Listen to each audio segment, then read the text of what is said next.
Team work తోనే మహారాష్ట్ర ఎన్నికల్లో NDA కూటమి ఘన విజయం సాధించిందన్నారు సీఎం ఏక్నాథ్ షిండే. ఫడ్నవీస్, అజిత్ పవార్లతో తాను కలిసి పనిచేయడం వల్లే ఈ విజయం సాధ్యమైందని అన్నారు ఆయన. తమది పేదల ప్రభుత్వమని, ప్రతి ఒక్కరికి న్యాయం చేయడమే తమ ధ్యేయమన్నారు ఏక్నాథ్ షిండే.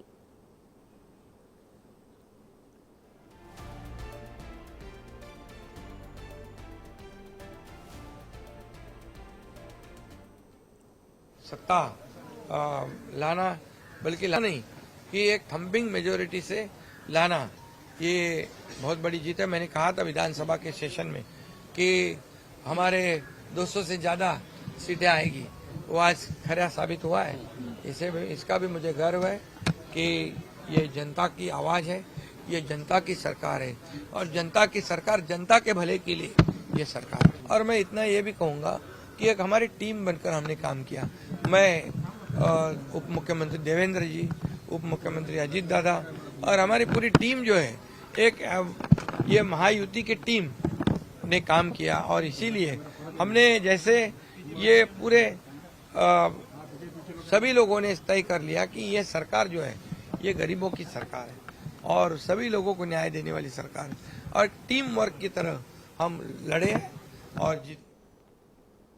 ఇదంశానికి సంబంధించి మరింత సమాచారం మా associate input editor Ganesh live లో అందిస్తారు. గణేష్, చెప్పండి, ఇప్పటికే ఎన్డీఏ కూటమికి అయితే టీం వర్క్ తోనే ఈ విజయం సాధించామంటూ కూడా సీఎం ఏక్నాథ్ షిండే చెప్తున్నారు. అయితే కేవలం ఈ టీం వర్క్ తోనే ముందుకు వచ్చారంటారా? ప్రజలందరూ కూడా ఇప్పటికే పట్టం కట్టారంటారా? అప్డేట్స్ ఏంటి?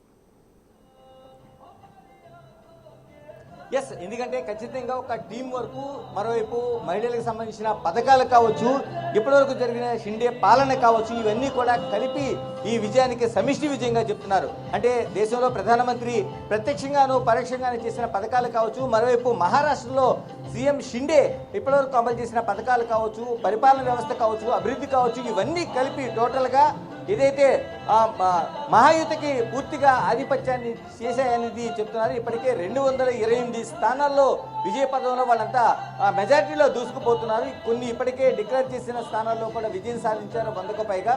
ఒక్క కాంగ్రెస్ పార్టీ కేవలం 21 స్థానాలకే పరిమితం అయిపోయింది.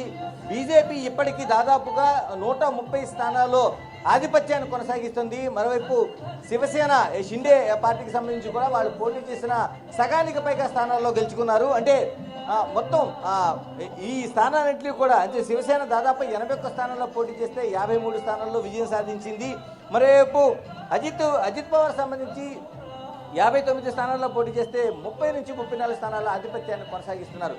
టోటల్గా ముగ్గురు కూడా ఒక సమిష్టిగా ప్రయాణం చేయడం వల్లే దీనికి మహాయుతికి ఇంత ప్రాణం వచ్చింది. ఈ పార్టీ ముగ్గురు కూటమి కూడా ఈ స్థాయిలో ఇంత విజయాన్ని అందుకున్నారని చెప్తున్నారు. అయితే సీఎంకి సంబంధించిన చర్చ మాత్రం ఇప్పుడు అతిపెద్ద చర్చగా జరుగుతుంది.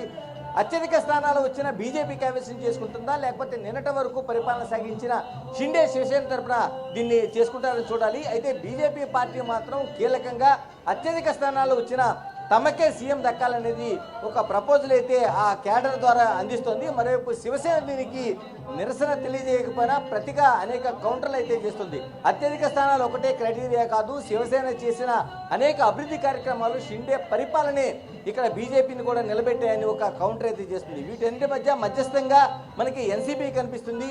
ఎన్సీపీకి సంబంధించిన వాళ్ళు ఎటువంటి ప్రకటన చేయట్లేదు. అజిత్ పవార్ సంబంధించిన వరకు చాలా దాన్ని ఆచితూచి అడుగులు వేస్తుంది. ఈ రెండు పార్టీల కౌంటర్లో ప్రతి కౌంటర్లో చూస్తుంది. ఈ రోజు సాయంత్రం 4 గంటలకి ఒక పూర్తి క్లారిటీ వచ్చే అవకాశం ఉంది. ఇప్పటికే నేతలందరూ ఇదే విషయాన్ని చెప్తున్నారు. ఎందుకంటే బీజేపీ తరఫున ఫడ్నవీస్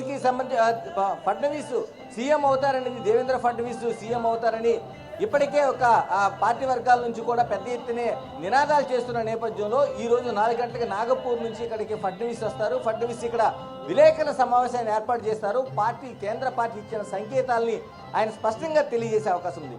కానీ ఈ లోపుగానే ఒక ఉత్కంఠ కొనసాగుతుంది. టోటల్గా మనం చూడొచ్చు, బీజేపీ కేంద్ర కార్యాలయం నారిమన్ పాయింట్ దగ్గర ఉండే వాతావరణాన్ని ఒక్కసారి మన కెమెరా పర్సన్ రాజు మీకు చూపించే ప్రయత్నం చేస్తున్నారు. బాణసంచా పేల్చుతున్నారు. మరోవైపు ఎక్కువ తీర్మార్ లాంటి చేసి నృత్యాలు చేస్తున్నారు. అంటే ఊహించని విజయంగా దాదాపుగా 200 స్థానాల్లో 145 మెజార్టీ స్థానాలుగా అనుకుంటే, దాదాపుగా ఈ మెజార్టీ స్థానాల్లోన మించి అంటే దాదాపుగా ఇప్పటికే దాదాపు 228 స్థానాల్లో మెజారిటీ కొనసాగుతుంది. ఒక్క బీజేపీనే 130 స్థానాల్లో మెజారిటీ ఉన్నట్లు చెప్తున్నారు. అంటే దాదాపుగా అన్ని ఉన్న పార్టీలు ఎన్సీపీ అయితే 39 స్థానాల్లోనూ, తర్వాత శివసేన షిండేకి సంబంధించిన 56 స్థానాల్లో కూడా వాళ్ళు మెజారిటీ వైపు దూసుకుపోతున్నట్లుగా చెప్తున్నారు. ఇలాంటి అన్ని సంకేతాలు మధ్య ఇక్కడ ఒక ఉత్సవ వాతావరణం నెలకొంది. ఇప్పుడు మనం బీజేపీ ప్రధాన కార్యాలయం నారీమన్ పాయింట్లో ఉన్న ప్రధాన కార్యాలయం, మహారాష్ట్ర ప్రధాన కార్యాలయాన్ని మనం చూస్తున్నాం. కార్యాలయంలో చూస్తుంటే ఒక ఇంత పెద్ద ఉత్సవ వాతావరణం అనేది మనకు కనిపిస్తుంది. ప్రతి ఒక్కరు ఇక్కడ చేరుకున్నారు. భారతీయ జనతా పార్టీకి సంబంధించిన కండువాలు ధరించారు. వాళ్ళు పూర్తిగా మనం చూస్తున్నాం, చాలా పెద్ద ఎత్తున మనకి ఇక్కడ ఈ వాతావరణం కనిపిస్తుంది. అంటే టోటల్గా ఇక్కడికి ఫడ్నవీస్ వచ్చిన తర్వాత ఒక క్లారిటీ వచ్చే అవకాశం ఉంది. ఇప్పటికే అమిత్ షా ముగ్గురు పార్టీ నాయకులతో కూడా ప్రధానంగా బీజేపీ ఆయన పార్టీతో పాటు మిగతా శివసేన షిండే పార్టీతో పాటు మిగతా పార్టీలతో కూడా ఆయన మాట్లాడారు. ఏదైతే ప్రయాణం చేస్తున్నారో ఈ ప్రయాణం చేసిన పార్టీలు కూటమిగా ప్రయాణం చేసిన మహాయుద్ధ సంబంధించిన అన్ని పార్టీలతో కలిపి ఆయన మాట్లాడారు. అయితే సీఎంకి సంబంధించిన క్లారిటీ రావాల్సిన అవసరం ఉంది. ఈ క్లారిటీ ఎప్పుడు వస్తుందనేది చూడాలి. అంటే 25కి వీళ్ళంతా వాయిదా వేశారు. ఇప్పటికీ ఈరోజు సాయంత్రం 4 గంటలకు దీనిపైన స్పష్టమైన క్లారిటీ వచ్చే అవకాశం ఉంది. ఎందుకంటే ఫడ్నవీస్ ఇక్కడికి వచ్చిన తర్వాత, దేవేంద్ర ఫడ్నవీస్ ఇక్కడికి వస్తారు నాగపూర్ నుంచి, వచ్చిన తర్వాత ఆయన పార్టీ ఇచ్చిన ఆదేశాలను ఏ విధంగా చెప్తారు, లేదంటే 25 వరకు వేచి చూస్తారని చూడడానికి సంశయంగా కనిపిస్తుంది. ఏదేమైనా ఈ విజయాన్ని ఘన విజయంగా చూస్తున్నారు.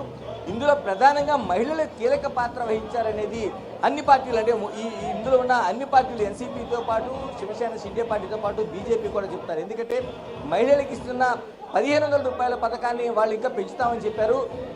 దీన్ని కాంగ్రెస్ 3000 చేస్తామన్న దాన్ని విశ్వసించే పరిస్థితి లేదు.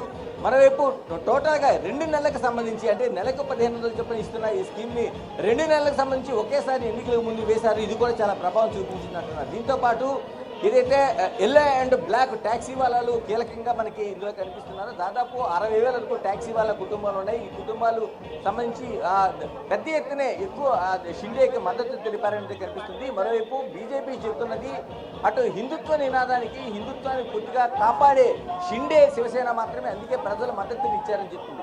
ఏదేమైనా టోటల్గా ఇక్కడ బీజేపీ ఒక విజయోత్సవాన్ని చూపిస్తుంది. ఇక్కడ అందరూ అన్ని పార్టీకి సంబంధించిన అన్ని శ్రేణులు వచ్చాయి, నృత్యాలు చేస్తున్నారు. ఒక సీఎం క్లారిటీ ఒక్కటే మిగలాల్సిన అవసరం ఉంది. ఎందుకంటే వాళ్ళు ఊహించిన విజయం ఏదైతే మన ఎన్నికలకు ముందు వేసిన అంచనాలన్నీ కూడా మించిపోయి ఇప్పుడు ఫలితాలు కనిపిస్తున్నాయి. ఆ పార్టీకి కాంగ్రెస్ ఊహించిన దానికంటే అట్టడుగు ఫలితాలు వెళ్ళిపోయాయి. ఆ పార్టీకి చాలా చోట్ల అభ్యర్థులకి డిపాజిట్ దక్కలేని పరిస్థితి వచ్చింది. టోటల్గా కాంగ్రెస్ పార్టీకి 20-25 స్థానాలు దక్కడమే గగనం అనుకునే పరిస్థితి రాష్ట్రంలో నెలకొంది. ఇంకా ఆ కూటమికి సంబంధించిన పరిస్థితి కూడా ఇదే కొనసాగుతుంది. చివరికి టోటల్గా ఉండే అభ్యర్థుల్లో కీలకమైన అభ్యర్థులు అనుకున్న వాళ్ళు సైతం డిపాజిట్లు కోల్పోయిన పరిస్థితి కనిపిస్తుంది కాంగ్రెస్లోన. ఎందుకంటే కాంగ్రెస్లోన సంబంధించి అనేక కీలకమైన వ్యక్తులు ఇందులో ఓటమి పాలవుతున్నారు. ఇవన్నీ కూడా మనం చూడొచ్చు. అంటే దీనికి సంబంధించింది ఈరోజు సాయంత్రం 4 గంటలకు ఒక పూర్తి క్లారిటీ బీజేపీ పార్టీ నుంచి వస్తుందని అంతా ఆశిస్తున్నారు. ఎందుకంటే ఫడ్నవీస్ ఇక్కడికి వచ్చిన తర్వాత ఆ క్లారిటీ వచ్చే అవకాశం అయితే ఉంది. Okay, right Ganesh, thank you.